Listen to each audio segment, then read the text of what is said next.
Thank you all for coming. This is the workshop meeting of the Susquehanna Township Board of Commissioners, July 28th. We are meeting back home in the Pincus room after 6 long months. Thank you, Betsy. Thank you, Dave, and staff for all that you've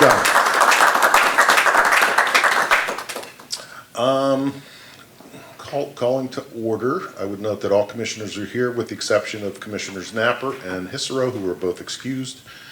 We'll do a Pledge of Allegiance followed by a moment of silence. And what I ask that the pledge tonight be led by Commissioner Barczyk.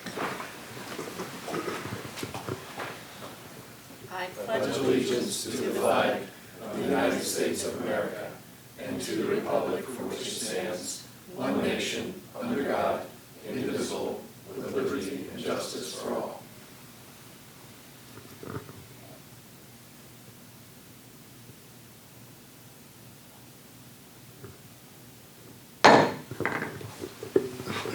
Again, thank you, and thank all of you for joining us in this little homecoming. We'll begin with petitions, complaints, suggestions from citizens. Does anybody wish to address the board tonight? All right, hearing none. We'll go on to the approval of minutes from our July 14th, 2022 Board of Commissioners regular meeting. Is there a motion? So moved. Second. Moved and seconded. Any comments? All in favor? Aye. Opposed? Motion carries. All right, first up is a presentation of a draft ward reapportionment map of Susquehanna Township. And I think the board is very familiar with the process of this, not only recently, but in our long-term history. But we're required by law under every 10 years to adjust the ward lines. And this is under the first class township code where, for municipalities, townships that have ward systems, that they look at their lines every 10 years and adjust them to get as close to a zero variance as possible. And this is important because it gets down to the one man, one vote rule. We put together a committee, and on the committee was Representative Fleming, Representative Pine, Representative Napper, myself, with a convener of Dave Probolka, our township manager, and we met with county GIS staff after securing permission from all 3 county commissioners to utilize their expert staff. We thought that'd be a good way to go, to look at the lines and make adjustments as necessary to save the township some money in doing the necessary job of realigning the wards. And I think it's,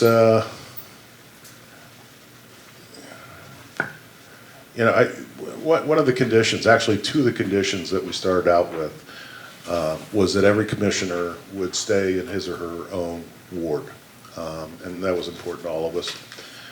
Second was that we would not touch the historically African-American community of Edgemont because there are prohibitions against doing that, and it's a matter of fairness, and there's a strong sense of community there. And third, to get as close to zero deviation from average as possible, but with guidance from Mr. Miller and his office to stay under 10%. And that 10% is read 2 ways. One, deviation from the highest ward to the lowest ward in terms of population, and deviation from the average to the ward population. And in both accounts, the committee came dangerously close, actually very close to zero tolerance of the deviation. I can't really read those numbers up there, but you have before you the numbers, this sheet, okay, which it kind of spells it out.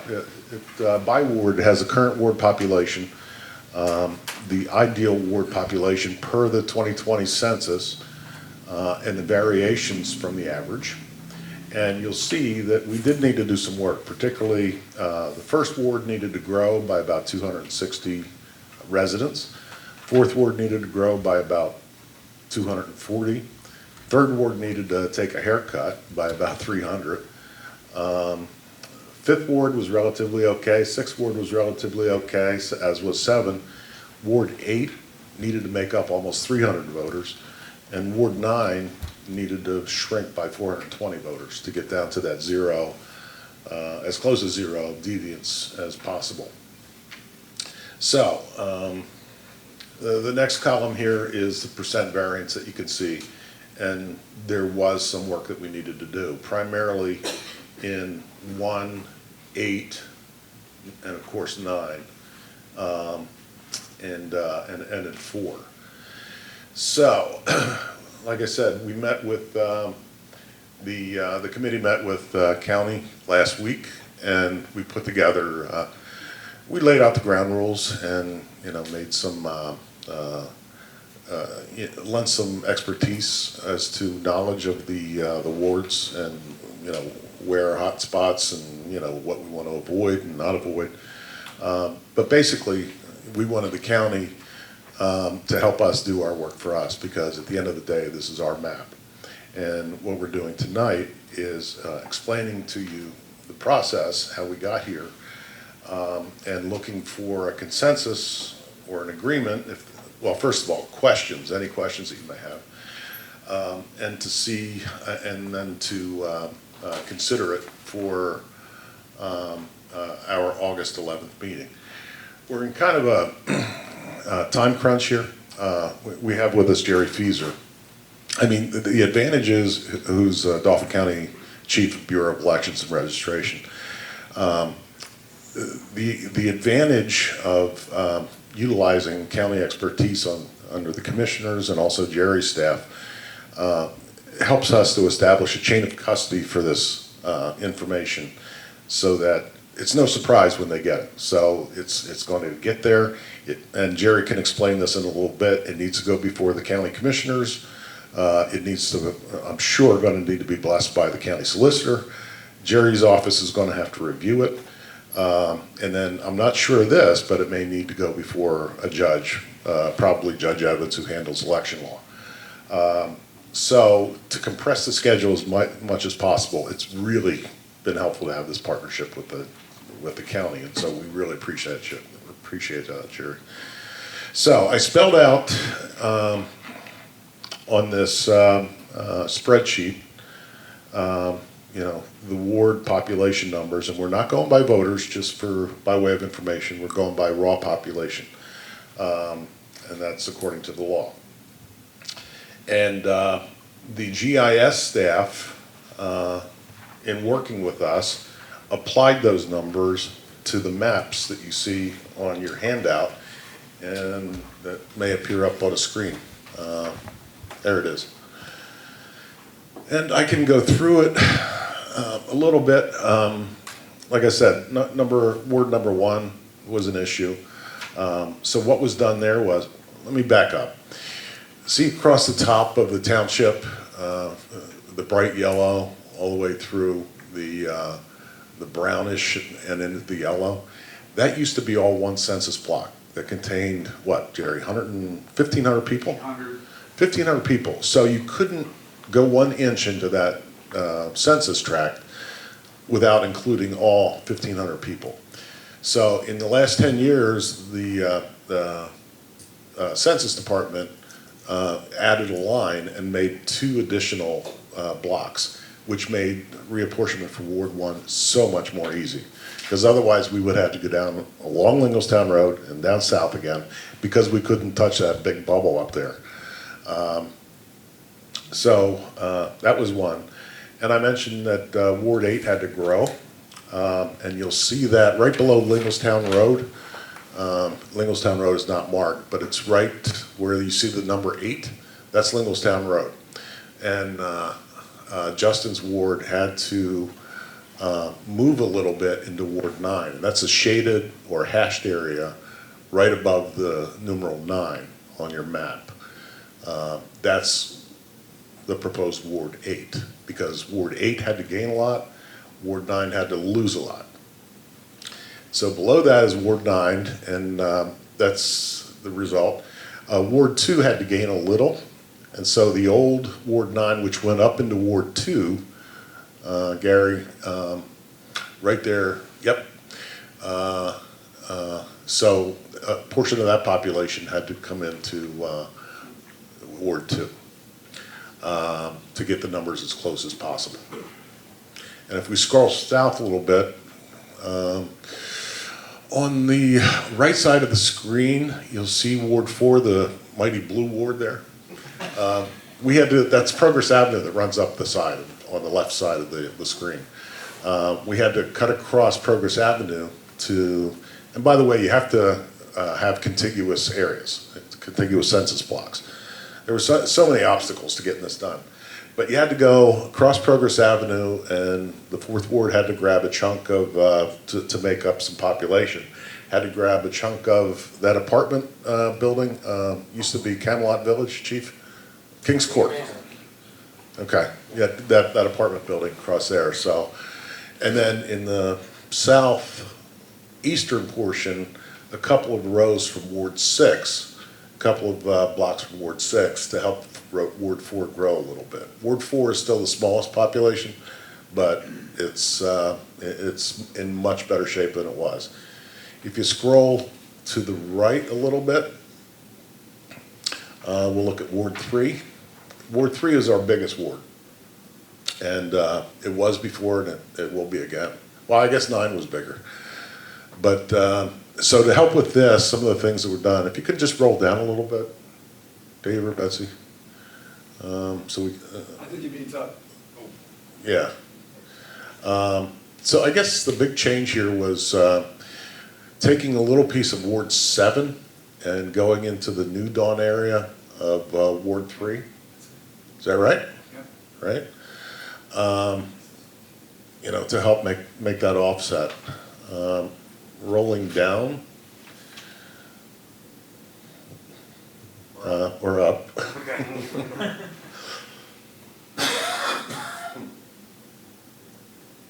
Is there anything else of note, Justin or Tom, that I'm missing? Yeah, on the top of 3, you're giving a little bit to 9, right there. Yep.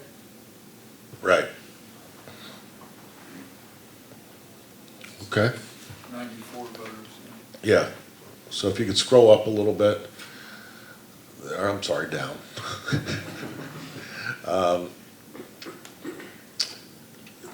The balance of the changes occurred at Ward 6 and 7, or I'm sorry, 5 and 6.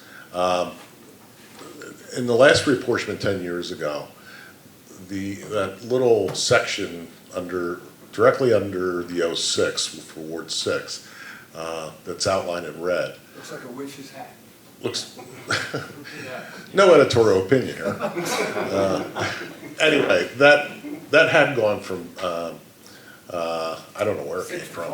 6 to 5. So it was plopped into 5, and, you know, and Tom can speak to this himself, but neighbors have expressed complaints. I mean, originally 6 and 5 were nearly right on in terms of population variance from the deviation number. And so there was really no complaint. There was this outstanding issue of having people north of Walnut Street in the 5th Ward when more naturally they would belong. There's a more natural fit in the 6th Ward. It was, you know, the thought of the committee. And to balance that, Recording in progress. Oh, good to know. Sorry about that. And to balance that area in the hashed area right, top right of 05 is the area that was sort of swapped between the 06 witch's hat area to, I don't know, the busman's cap down here. So, and it's a virtual dead heat in terms of the numbers that were swapped. And that was to address an old grievance. And the other nice thing is too, the lower section that we're proposing to put into the 5th is actually right next to the voting place for the 5th. Those people are now within walking distance of the 5th Ward polling place. That would be right at the very tip of that new shaded area. Yeah, right there is about where the voting place is, just above that tip. So that puts those people a lot closer to their voting place than they would be if they stayed in the 6th Ward. And likewise, the people who are now, we're proposing to put in the 6th ward are going to be closer to their voting place, whereas, you know, it's quite a distance from the middle school.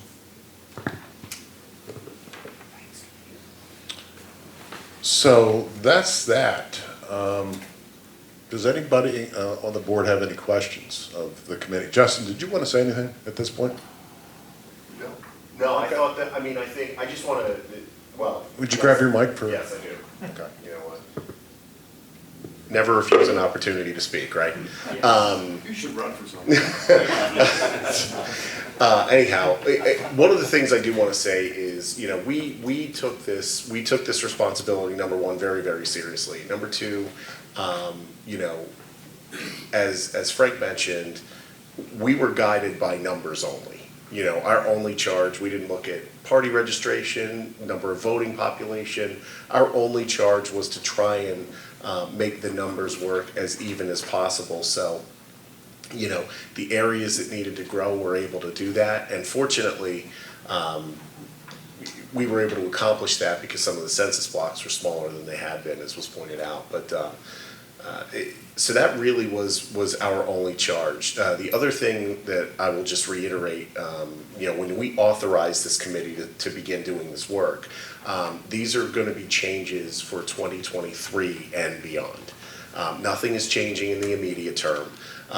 You know, part of what Commissioner Lynch mentioned is that, you know, we want to try to do this as quickly and judiciously as possible, so we have plenty of time to notify folks who may be voting at a different place, whose polling place may change, whose ward may change. So we just want to make sure we have ample notice to get out to folks. We're not doing this at the last minute, and we have mass confusion for you know, our elections taking place in 2023. So, and one thing I will point out is something that was brand new to me in this process was really those census blocks determine what you can and can't do, and you have to try and balance everything. You can't take one census block here if it juts up against another one. You have to make sure everything is contiguous. So there are definitely some constraints we were working with, but overall, I thought the process was really solid.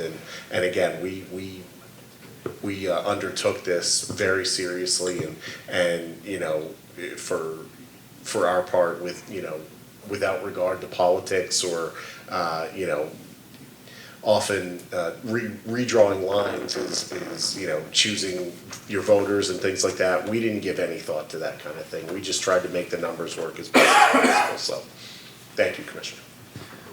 If I can add just one thing, you mentioned the idea of politics. There is a political consideration here that was made, was a question for me, and it was resolved thanks to Mr. Fieser's office and his solicitor, and that is that people who are elected to the respective county committees, Republican or Democrat committees from our wards, some of them may end up being in different wards than they were elected to.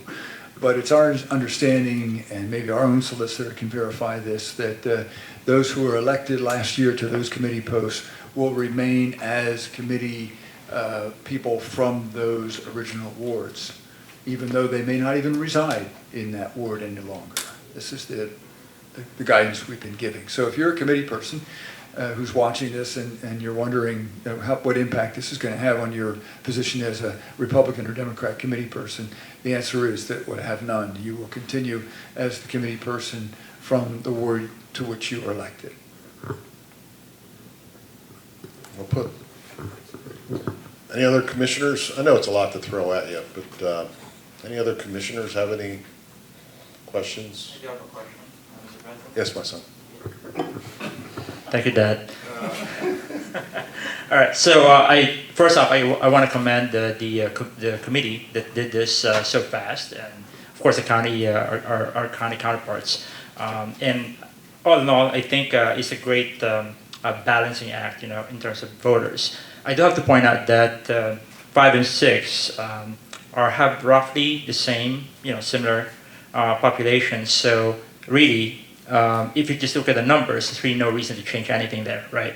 But I do recognize that locations and voting place and whatnot I think the current map as it is proposed makes sense, except for one thing, which is I'm looking at the map and basically issues also when it comes to daily life in the township. So I would propose that the three areas on the corner of Progress and Walnut, South Walnut, and East Progress be included in the 6th Ward, and that will make redeveloping, working on that Walnut section much more effective, because I want to work on that, want to focus on that one. And while I will definitely work with Tom, if this map presented is adopted as is, it will be much better to have that whole Walnut Street to be in the 6th Ward.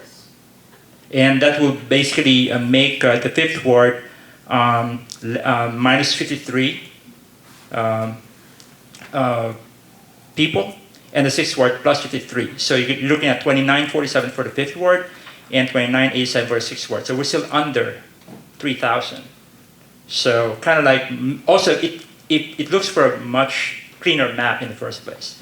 And also just additional information in that area. At the cusp of that, the area like where the Progress 32 is, that's actually one community, but that's divided. So I think it's time to unify them from Progress to the east of Progress and north of Schoolhouse Lane.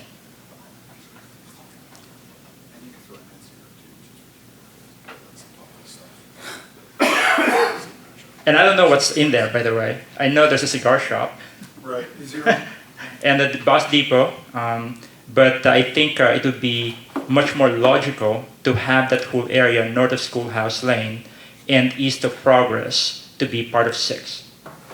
That's right about where the Progress Fire Company is, along with the old Anna Carter School Yes. property. It's an apartment complex, right? Yeah. So not a major change in the numbers, but I think from a community togetherness perspective, I think that makes much more sense. Back to you. All right, thank you. Anybody have any thoughts on that? I mean, we're up against a timeline, but, I think that's a minor change that could be accommodated. As long as we don't have a bunch of minor changes coming down the pike, because we're No, running out of summer.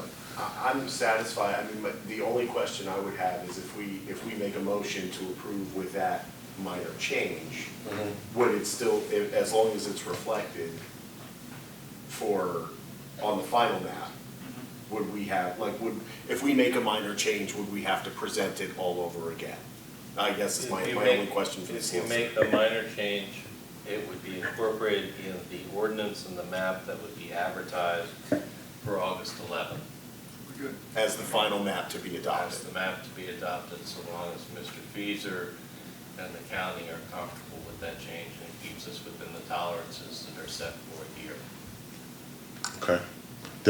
Hold up, Jay. Did anybody else have any other questions, concerns about their new ward lines? Like I said to all of you, I mean, this is a painful process, it's unfortunate, but we want to stay with the ward system because we distribute our representation, we know our neighborhoods, we're familiar with them, and we give better service, I think. Could go at large, but, then we'd be like Lower Paxton or Swiftwater Township, and who wants that? That doesn't have to be the middle. Lower Paxton, second class. Amen, brother. Strike that statement, strike that statement. Yeah, we'll strike that too. Mr. Probolka. Thank you, Mr. President. Can we just confirm Commissioner Filona's comment that this area here is what is being referenced? Let me see if I can zoom Could you in a zoom little in? bit. Yeah, I'm going to try it. I might sacrifice a little on I that. think we're talking about the 03419. 030. the other 02? That would make sense. Yeah. 0034 and 19, so Exactly. this, Yeah. okay. So it kind of means for a cleaner.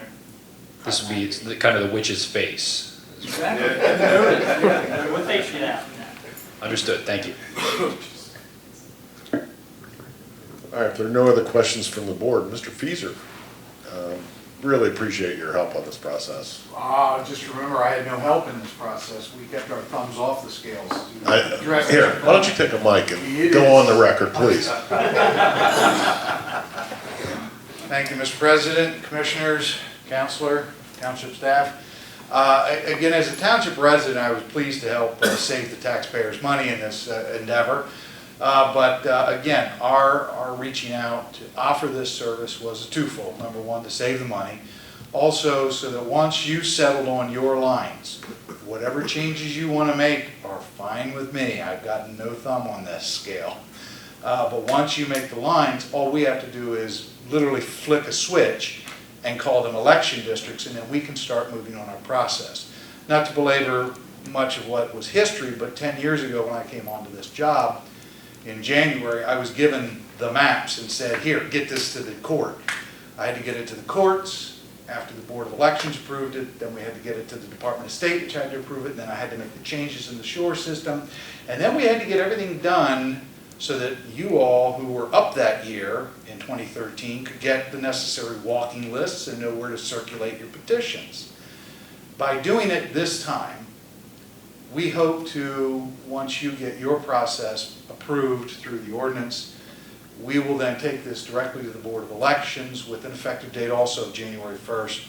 We will then also be able to go to the courts, get them to approve it, get the Department of State to approve it, and by November of this election, have maps at the polling places to educate voters that this is going to be the new ward boundaries, and if you live in this area circled, you will be assigned to a new polling place. Polling places are always a challenge. ADA compliance has even made it doubly so. Based on this map, even with the minor changes that are being recommended, I see no changes in polling places based on the map lines. Asterisk. The only change that I envision at this point is with Susquehanna Township's 3rd Ward. We are presently in the Locust Lane Chapel. That has been deemed by the Department of Justice to not be ADA compliant. We are going to need to move out of there, and as proof the Lord works in mysterious ways, a new church is being built directly across the street and has already said they'll be more than happy to welcome us, so all I'm waiting for is a ribbon cutting to move that pole literally across the street. So again, I enjoy living in Susquehanna Township. I've always felt that this is a good place to live, raise a family. So thank you for allowing me to assist, even though I merely just connected you with your GIS folks. So if there are any questions of me, otherwise I'm going to turn this back to the Mr. President, Yes. with the changes that Commissioner Colonna suggested, the GIS people can do us a new map, right? Correct. Yeah. Correct. So we can attach it to the draft ordinance. Absolutely. Okay, great. I do have a question for you, Mr. Solicitor. Do your advertisements require a meets and bounds description of the boundaries, or just the map? I was just going to attach the map Okay. with sufficient detail. We're not. All right. It's good to me. Yeah, that's several pages when you get into the meets and bounds, and that's I don't something read we do them. for our Board of Elections. Picture. Well, the county does these about them. Yeah, we do because we have to do them for the courts and the Department of So State. that won't be ready by 2 Tuesdays from now. No. Understand. Unless I hear differently from Mr. Casilla and I'll talk to him, we're going to attach the proposed board map as an exhibit. And I think that's nice. Okay. So, All right. Thank you, sir. good. Thank you, Mr. President. Thank you all. Thanks a lot. Thank you. You're welcome. Appreciate You're welcome. Thank you. Okay, so we have one tweak proposed by Mr. Falona. And our objective here is to get it in shape for a hearing, I guess, and action on August 11th. Is that right? That's correct, Mr. President. So, Make a motion to advertise a hearing for that date, August 11th, for consideration of this map. seconded by Commissioner Falona, and I guess the motion should read as with the suggested changes As amended by Commissioner. What do you I say? think we have those. by Mr. Falona. Very good. All right, any comments or questions before we call the question? All those in favor? Aye. Opposed? Motion carries. Wow, thank you. That was a lot more painless than I ever thought it could be. All right. Moving on the agenda, traffic study requests. We have one for Shield Street. Chief? Request, that's a traffic study request.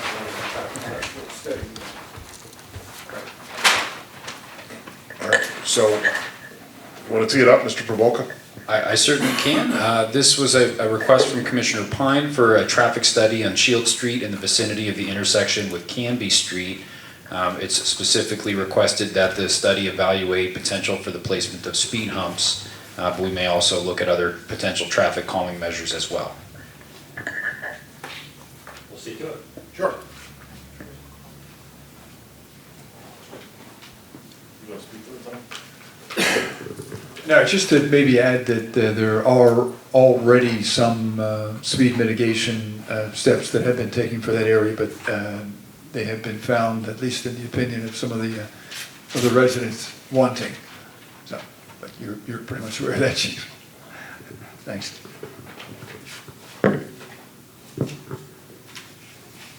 Okay.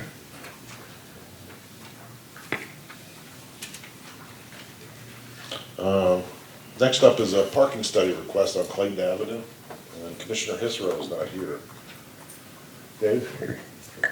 Thank you, Mr. President. So Commissioner Hisro requested a parking study be conducted on Clayton Avenue, specifically in response to a request from a resident to determine whether on-street parking prohibitions are warranted. There are certain warrants for parking prohibitions that are established by PennDOT standards. They are fairly easy to meet. So even though a street meets warrants, it doesn't necessarily mean that you are obligated to prohibit on-street parking. However, the first step would be to conduct the study, and then if the board would be interested in proceeding with prohibiting on-street parking in that segment, we would be preparing an ordinance to develop, to kind of ordain the same. The township engineer would be the professional of record that would do the assessment in this case. We actually already have that study, it's on my desk. Oh. I stand corrected? Yeah, we do the parking ones, we do, yeah. It's on my desk for my review, so it's on here to study, but it's, some of these I saw coming, so I got them going in the queue. So I have some questions on it. I'm not ready to approve it, but something will be ready for you next week. All right, perfect. Thanks, Chief. While you're here, do you want to address the other one for Roberts Road? Yes. There was a traffic study, traffic calming request for Roberts Valley Road, and there are 5 recommendations. I'm going to read them. Targeted speed enforcement should be conducted in the 1,000 block of Roberts Valley Road during peak violation times. We'll take care of that from the police department perspective. 2 additional speed limit signs, and it's noted in there where they should be affixed. Speed limit sign at the PP&L power substation is obscured behind a telephone pole and does not meet the required height requirements. We suggest that sign be moved east of the telephone pole so it's not obstructed. We recommend to add white reflective strips to all westbound speed limit signposts. Westbound is coming down the hill. And recommendation that roadway narrowing with edge lines be implemented to create 9 to 10 foot wide travel lanes. And we attach the Pennsylvania Traffic Calming Handbook. I concur with all these recommendations. None of them require any ordinance or anything, but they do require your assent.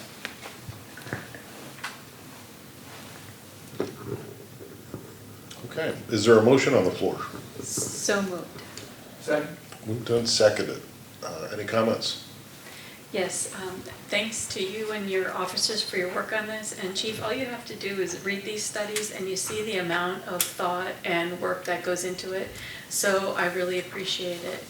You're very welcome. They do, and Officer Lauber did this one. He does a tremendous job. He does. The couple officers we have that do these studies, they honestly take them to heart, and as you can see, you know, it comes out in their you know, the product. So thank you. All right. Any other questions, comments? There's a traffic question about the traffic light at the intersection. Well, we'll get to that after this motion. All those in favor? Aye. And opposed? Motion carries. I think Mr. Pine has one other comment on traffic studies while we're on that topic. Thank you, Mr. President. This may really go more to HRG than it does to you, Chief, I'm not sure, but a while ago, several meetings back, I had inquired about the possibility of a blinking light at the intersection of Progress and Union Plaza. And I think that Mr. Grubig at the time, that's how long ago it's been, might have actually indicated that he would look into that. Or yeah, it has been looked into. I can certainly follow up and see the status of that, but I know work has begun to investigate that and look at the feasibility of that blinking yellow. So I'll follow back up with our traffic engineers and get you a status for Thank you. the next meeting. Thanks. All right. Thank you. Anybody else with traffic study issues, concerns, suggestions, etc.? Hearing none. Moving on to ordinances, resolutions, etc. Resolution 22R21, and this is a resolution of Susquehanna Township, Dalton County, Pennsylvania, authorizing the president and secretary to execute a standalone agreement for 1650 Mountain View Drive. Mr. Probolka. Thank you, Mr. President. As the President just noted, this is for the resolution which has been provided with the agenda is to authorize the execution of a standalone agreement for the completion of a sanitary sewer lateral in connection to the sewer system for the property at 1650 Mountain View Drive. The Township Authority has already approved the agreement at the July 12th hearing, and staff is recommending the same be done by the Board of Commissioners this evening. Thank you. All right, is there a motion? So, Second. Moved by Commissioner Pine, seconded by Commissioner Engel. I think he's stuck in there. Any comments or questions? All those in favor? Aye. Opposed? Motion carries. Next up is the towns at Margaret's Grove. Phase 3B Final Land Development Plan. Ms. Logan? Thank you. This is McNaughton, the McNaughton Company is proposing to build 28 townhomes within the Towns at Margaret's Grove residential development. It's located south of Continental Drive and can be accessed off Margaret's Drive, Hamlin Lane, or Newtown Development. This is phase 3B of a multi-phase project that encompasses 19 acres of land. The preliminary plan was approved on March 11th, 2004. This is the final phase of the build out. It features 6 buildings with 5 face onto Fairchild Road, and that would be 24 units, and the last 4 buildings front onto Margaret's Drive. The Planning Commission reviewed the request on June 27th and recommended approval subject to the conditions outlined in the staff report. And you should have a copy of the plan. I can go over the conditions of approval as well.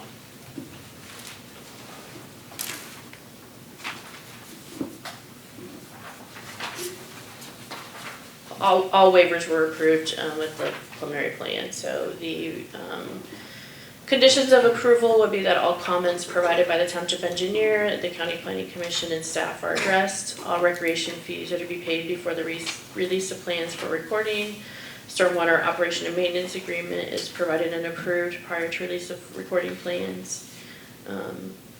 Executed easements for the stormwater facilities are provided, and financial security is provided.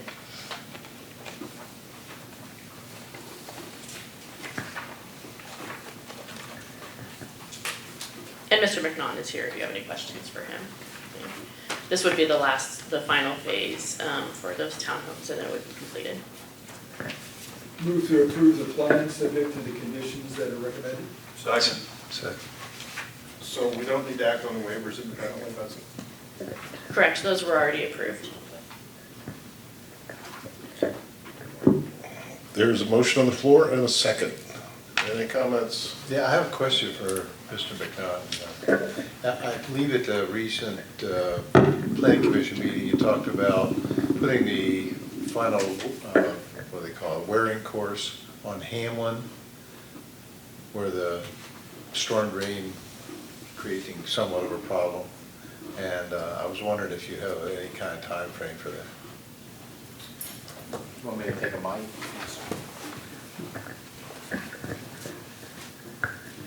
Sure.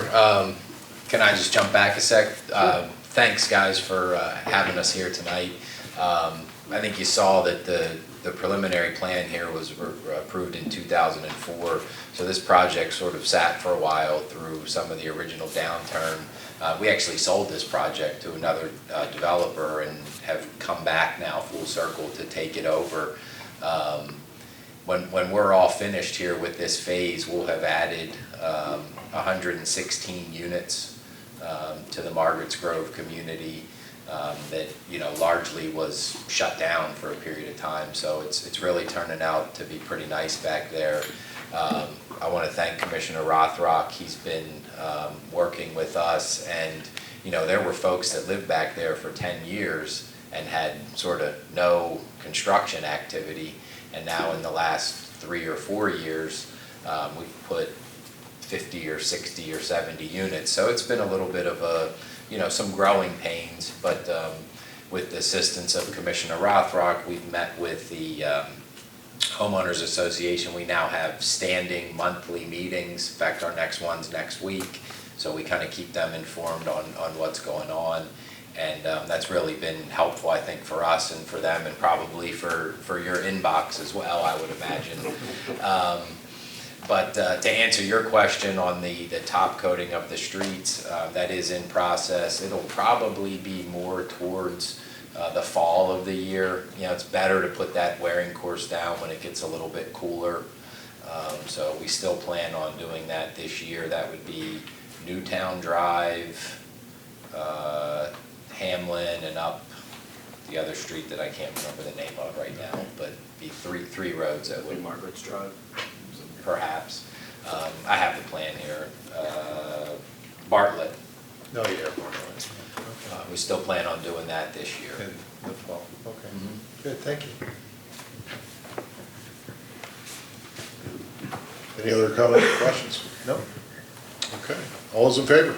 Aye. Opposed? Motion carries. Thank you, Joel. Thanks, guys. No one else left when they were done, but I'm going to. Thanks for that.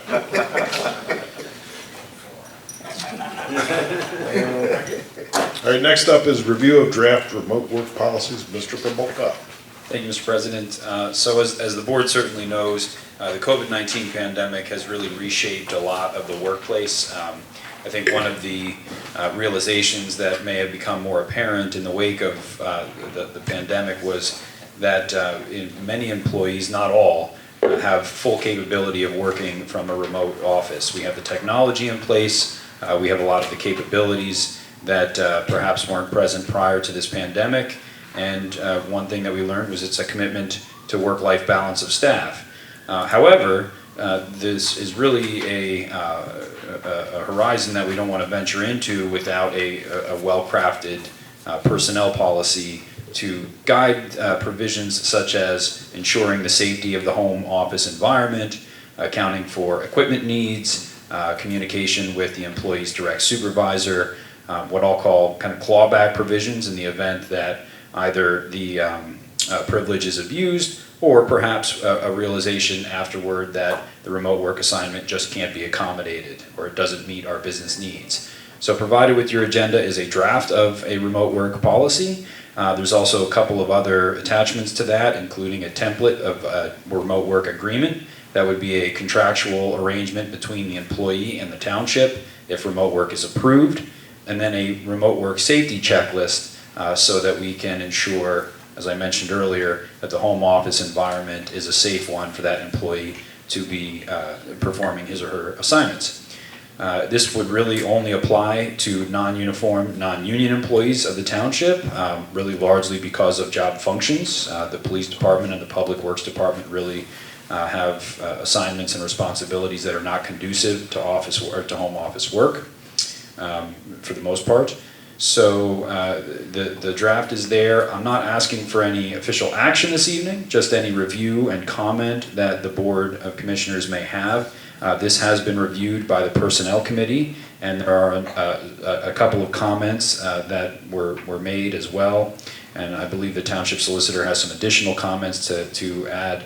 So we will work those in addition prior to it being presented to you at a future meeting for adoption by resolution. Thank you.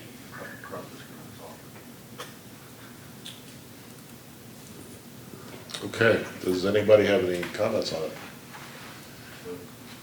Mr. Flomack. Just a question on the qualifications to work remotely, because there's a section about employee suitability, and it's going to be an agreement between the employee and the supervisor, right? Which is actually a good way to go about it. But my question is, what are the safeguards to ensure that there isn't, that it's really the process transparent, merit-based, or it should be open to all, unless something, just the gray area between people? I think the problem, Commissioner Filona, and one of the issues that I want to address in the policy is that it's very difficult to draw the kind of lines where there is a one-size-fits-all or kind of situation where you can say with some sort of predictability that this employee gets it and this employee doesn't. So let me give you some examples. In other places where we've worked on this, employees who are 3 years with the township or younger are probably not, really shouldn't be eligible for work at home because they may not know enough to work at home or be productive at home. There are some employees who we know or can predict will not be productive at home no matter what, whether they like it or not. And so this is a good start to creating some set of rules around what we've learned through the pandemic. Does work for some people, but people who are not up to date in their paperwork, who have been subject to prior discipline, who are still probationary or not, or require a great deal of supervision. And those are just some of the criteria that we would consider in doing that. So I think it would not be my recommendation presently to kind of put down a list of what those criteria would be.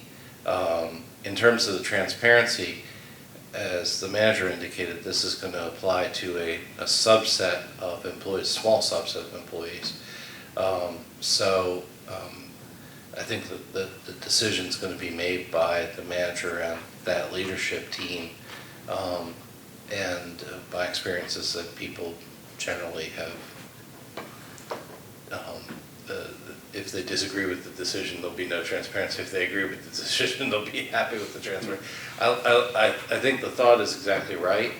I think it's going to be difficult to draft around, but we'll give it a shot. I do have a fair amount of red line comments I'm going to provide to the administration, and probably to the board as well, for your consideration before that comes back. This is an interesting,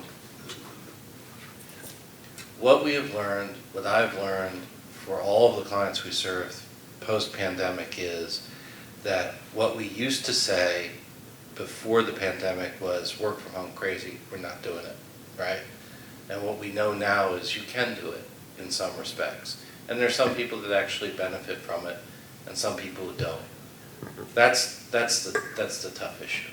So it's a great thought, we'll try and incorporate it, but I wanted to outline some of the thoughts in my mind about how you do it that are challenges. Does that make sense? Yep, it does.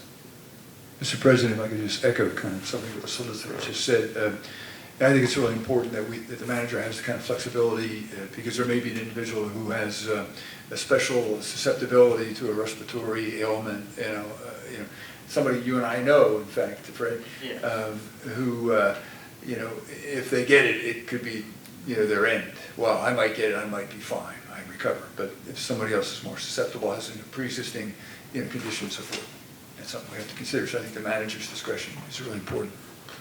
I think just one more comment, and there are two other things that we can, as we work through these, that are kind of odd. One is, there's a whole series of cases about people tripping over their dog and having workers' comp injuries, which, didn't see that coming, but hey, the world changes.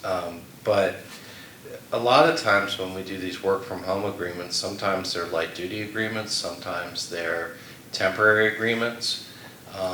And so I think staff has done a nice job of kind of set up something new and set up the boundaries of something new, and we have some work to kind of reorder some of the pews in the church to make sure it works right.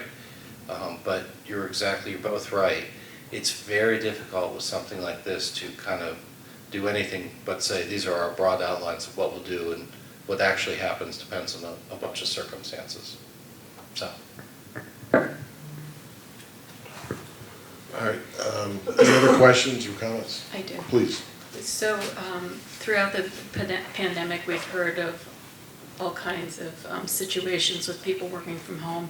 And I've been acquainted with a few where folks have been able to work from home, and they saw it as a great opportunity to eliminate some costs for childcare. So are there going to be any provisions? Because it's nice to think that, yes, you can have your children home with you and work, but if they're home with you, they're probably not school age, and if they are home with you, you probably, in school age, you probably need to be homeschooling them. So is there going to be any provisions? Because unfortunately, it's nice to think it could work, but you're not nearly as productive if you're watching your kids at the same time as you're working. So I mean, I just had my 13-year-old and 11-year-old niece and nephew, and I realized that you really can't work at home and supervise kids. After I removed the explosives from the kitchen and everything else, it got a lot better. But you're exactly right, and that's a significant concern for the administration of entities, these policies. The other concern is when you're talking about an hourly worker, they say, well, I'll work 4 hours, I'll take 2 hours to do stuff with the kids, then I'll work another 4 hours after that, and then they start working over, and we owe them for all of that time. There are a series of timekeeping concerns that I would have, because not everyone subject to this is salaried and therefore exempt. So I think everything you're saying makes sense, and yes, it has to be part of it. And generally, sometimes, however, because it's a lagging indicator, we end up disciplining the person who we allow to work from home, and then we find out that they're, through various methods, either unproductive or, in the middle of the day taking their kids to whatever, band practice, skating practice, whatever it is, and that is a disruption of our time. So yeah, that's a serious issue.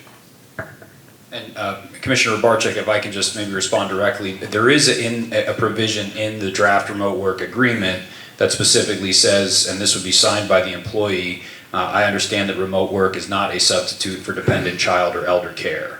So at least to the degree, it doesn't mean that it won't be abused, but at least there's language that we could then lean back on if we determine that that is occurring, that we could claw back that remote work agreement. I think a big part of the intent behind this policy is primarily to invest in work-life balance, but also as a recruitment and retention tool. It's a very challenging environment to hire, and that's across the board. It really doesn't matter which department or what the specific position is. And this would be just kind of another tool in our arsenal, if adopted, that we could offer as an effort to really recruit and retain our top talent. Thank you. Anyone else? When you anticipate this will be coming before the board, right? Yes, that's correct. I was just looking for review comments this evening, and Solicitor Miller and I will meet and work through the comments that he has. And as I said, I've had a few comments from the Personnel Committee as well, so we will modify the draft accordingly, present it back to you all, probably even for one more review before it's ready to be adopted, which would be done by resolution. Submit. All right, thank you very much. Next up is the draft purchasing and procurement policy, Mr. Pamolka. Thank you again, Mr. President. The Finance and Administration Department drafted some guidelines which are included with your agenda, really intended to provide clear direction to all staff that have purchasing authority about how to requisition and procure items for various township services. Draft policy talks about categories of expenditures, includes provisions for submission of requisitions, and if above a certain purchasing threshold, a purchase order, how that process transpires, where in the procurement kind of a process that you would want to submit those different forms, and who has approval authority for the same. Again, much like the previous item, this is really just presented for your discussion. Any questions or comments you may have, not for formal action this evening, we'll incorporate any of those amendments into a modified policy, which would be presented back to you for a resolution at a future meeting. Okay, does anybody have any comments at this point that would be beneficial to Dave and team? Putting the policy together? Mr. Fleming? Yeah, Mr. President, nothing on the policy specifically, but I did just want to, you know, to take both of these, both the remote work draft policy and the purchase order and procurement draft policy, and really commend Manager Popolka, Assistant Manager Logan for, you know, I think we've been blessed here in the township with pretty good leadership for a long time. But it's really important that some of these things get codified and that we have something in writing to say, okay, this is exactly what our parameters are on purchasing, on remote work, et cetera. So I just wanted to thank the administration leadership for doing the work of, you know, codifying those things and sort of formalizing some of the processes that we do, that they do as a matter of course, but you know, now every department's aware, you know, whether it be public safety, whether it be, you know, economic development, public works, what have you. Every department is now aware of you know, what is expected. So really appreciate that, and just wanted to say thank you. Thank you for that comment, Commissioner Fleming. And yes, just to respond, there is a little bit of variation right now in just sort of tradition and how different departments handle things. By standardizing it, as you pointed out, I think it will make for a much smoother procurement process. All right, anybody else? All right, good stuff. Moving on, consideration of acceptance of a deed of dedication for Cherry Orchard Drive. This is for Betsy Logan, and I understand that no action is required on this tonight, just discussion. We would be requesting advertisement if this is what the board chooses to advertise. This is for Cherry Orchard Drive. It's a cul-de-sac located on the south side of Langlestown Road, between Crooked Hill and Progress Avenue. It serves two businesses currently, and Cherry Orchard Place, which is the 51-unit apartment development. There is a 5-foot wide concrete sidewalk located on the eastern side of Cherry Orchard Drive with an 8-foot tree lawn separating the sidewalk from the curb. Cartway varies in width from 42 feet at the signal intersection to a 34 feet wide as it tapers to the cul-de-sac.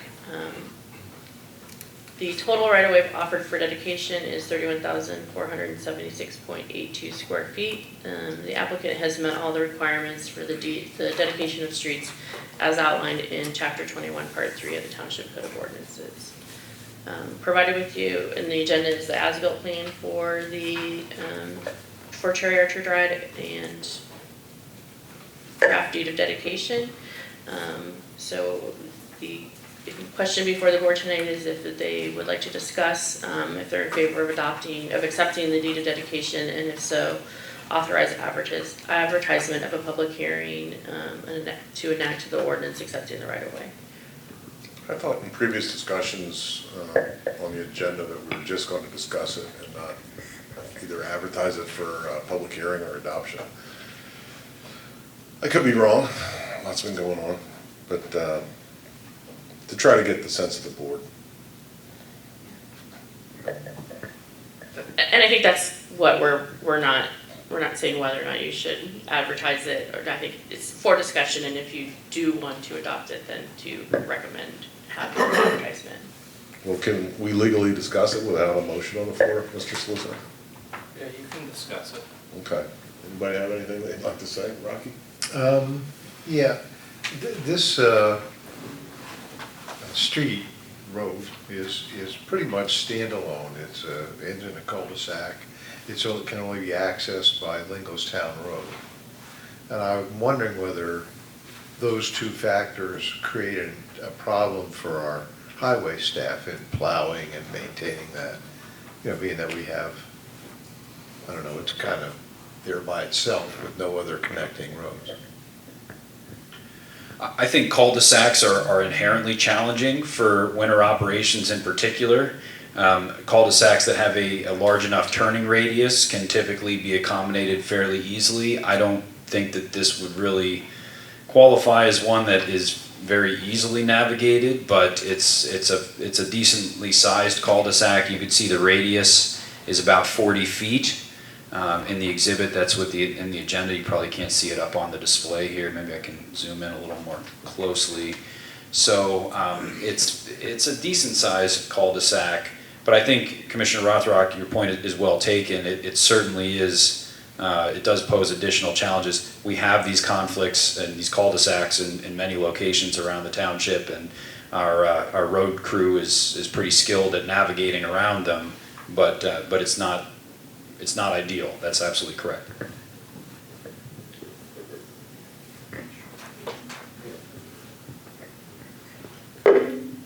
So two things. This street, it seems more akin to just like a parking lot, an entrance to a parking lot, not a street, because nobody's going to use that except folks patronizing those businesses or going to the apartments. And then the other thing is, Assistant Manager Logan, you were reading about sidewalks. Where did you say the sidewalks are?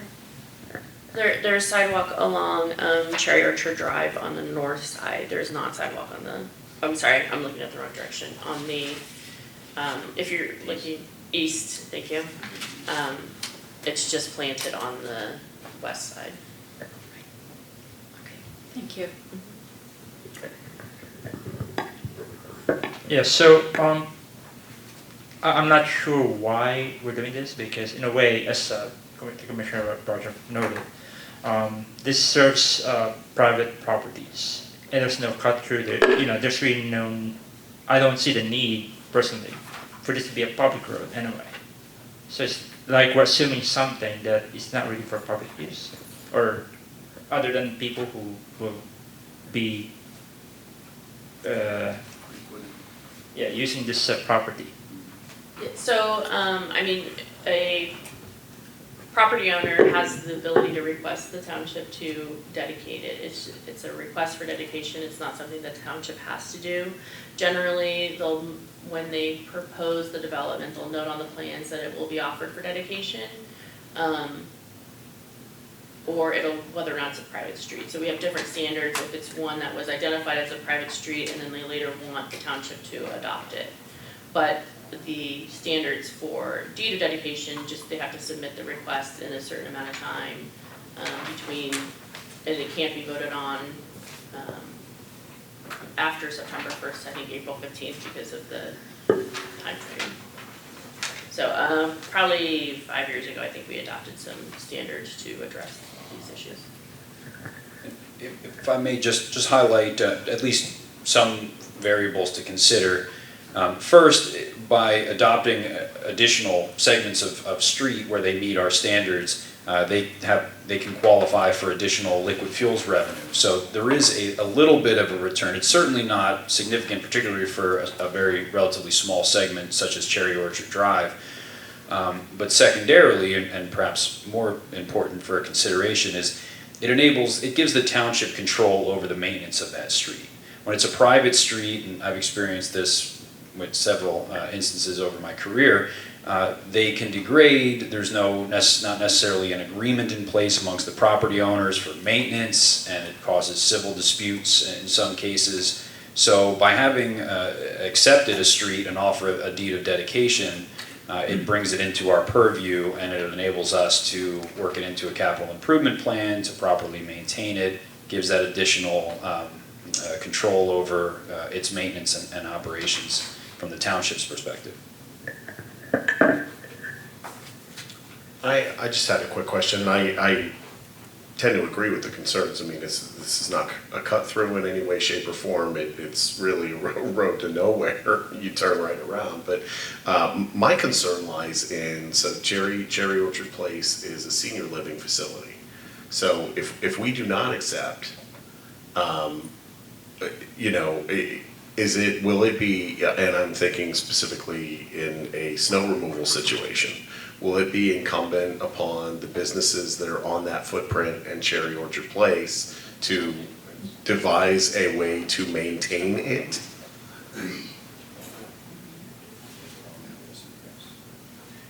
Just a general answer to your question is, if it were a private street, it would be the responsibility of the property owners to maintain it in the winter. I'm not sure, perhaps there's another, I believe Mike was suggesting there might be another. Is there another ingress? Ingress, egress to Cherry Orchard No. Place. No, I do not believe so. They would have to maintain it. Right, we would not maintain a private street. Okay. And if we refuse to accept this, it would remain private then? Okay. So you said the 384 feet or whatever would generate some liquid fuels revenue. Would that offset our need to plow and maintain it over the years? No. So there'd be a deficit to serve a structure that isn't paying full revenue. And I know that's I mean, not it's a qualitative statement, but you could say, I would just say that, yeah, we would not get enough in liquid fuels revenue to maintain that segment of road. I mean, it's one thing for us if it's a senior living community, there is a compelling argument for us to do this, because obviously they probably need more help than most. But if it's just for private use and we, if we were going to be in a deficit, there's it's kind of questionable. And I'm sorry, but you bring up another, Commissioner Faloni, this is highly unusual. In my time on the board, I don't remember us being dedicated to something that was private that didn't go anywhere else. That did not have another method of ingress and egress that said, say, connected to, Progress Avenue, or I'm not recalling, and maybe I'm misremembering things, but I'm just not recalling another situation where we maintained something that had been private that goes nowhere else. Yeah, it's more like the bottom line is, it's which part of the public does this really serve for us to assume maintenance of the road? I mean, liquid fuels revenue notwithstanding. As a point of comparison, we have a senior living community on the opposite side of Linglestown Road there, and we don't plow their roads. We haven't accepted, those streets. They haven't been dedicated to the township. We have a shopping center across the street and a giant in Blue Mountain Commons, and they didn't approach us, and their streets aren't dedicated, so I can't even think of a similar comparison. It's the responsibility of the property owner, the developer who built that for profit, in my opinion, to maintain the property, not to dump it on the township, to maintain at the expense of taxpayers after they built it. I'd just like to chime in and agree with what's been said. Yeah, I just want to chime in and agree with what's been said. This should have been discussed and worked out when they were talking about building it in the first place. And I think it's wrong to think that we should have to maintain it and be in control of it. I don't think that's. Well, in fairness, they did, right? They did stipulate their desire to dedicate it. It was shown on the plan. Yeah, so, but again, it's our option, and again, I just think, you know, it just seems highly unusual. I just had a question. I mean, don't we, all over the township, accept roads that are cul-de-sacs? Well, about cul-de-sacs, I'm not certain, not having been here, but it is very common for a subdivision plan to include as part of its approval deeds of dedication for streets that meet our standards. So it's not, this particular application or a cul-de-sac perhaps is unusual, as the commissioners have pointed out, but generally the process of delineating a road segment on a recorded subdivision plan with the intent to dedicate it to the township occurs fairly frequently, at least with the subdivision process. Mr. President, there's no motion on the table. You do have an item on the agenda. It would be in order if the board is inclined to do just to have a motion to table it. And they can be taken off the table at some future time if the board decided to.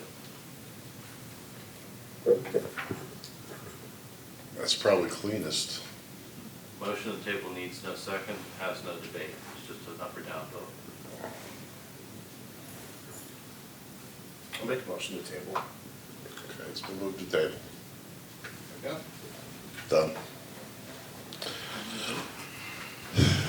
No, he said no vote is necessary, right, Mike? Okay, all those in favor of the table? Yeah, you can vote, unless there's a dissenting, it can be recorded as unanimous, but go ahead. Okay, and opposed to tabling the motion? The ayes have it. Tabled. All right, contract award, Boyd Park Phase 2 development. Yeah, I don't know how you're gonna. Doug. You can put this to, this is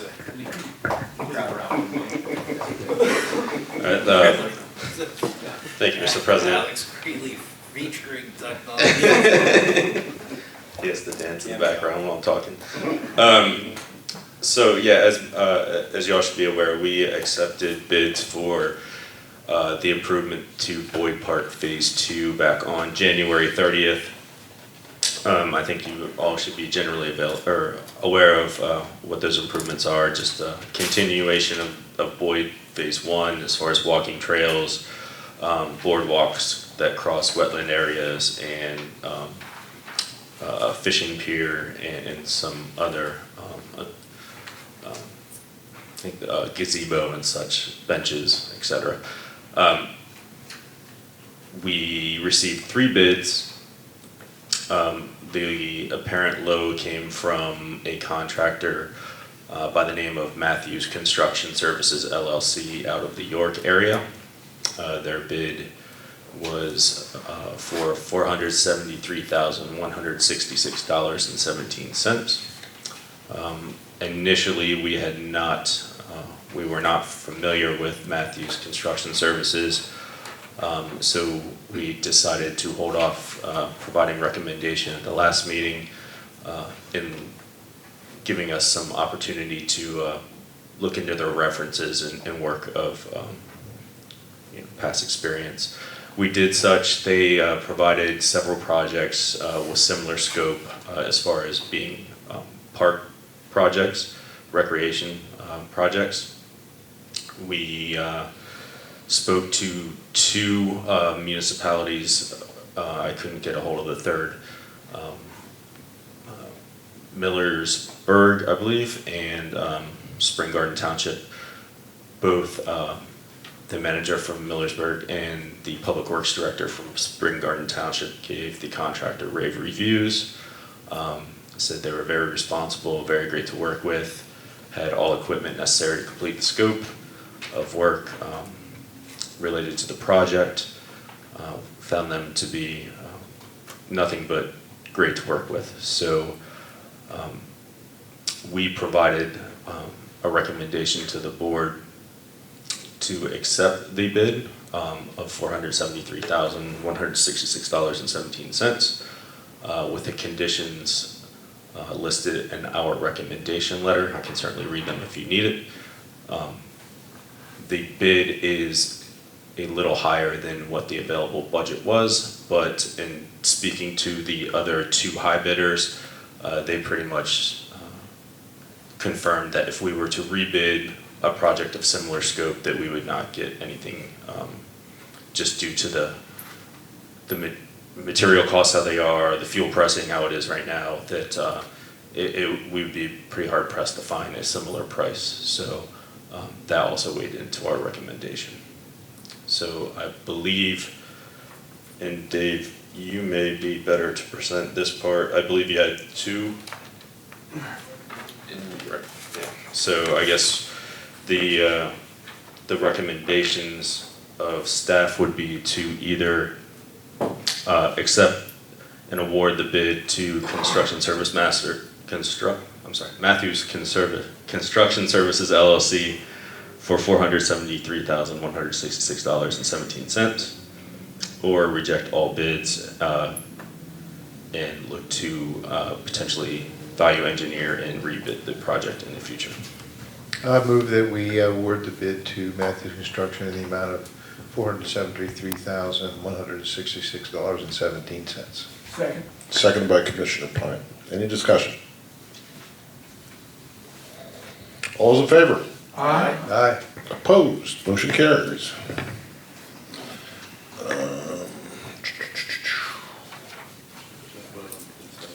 Next up is contract award pavement markings. Nate, do you have anything?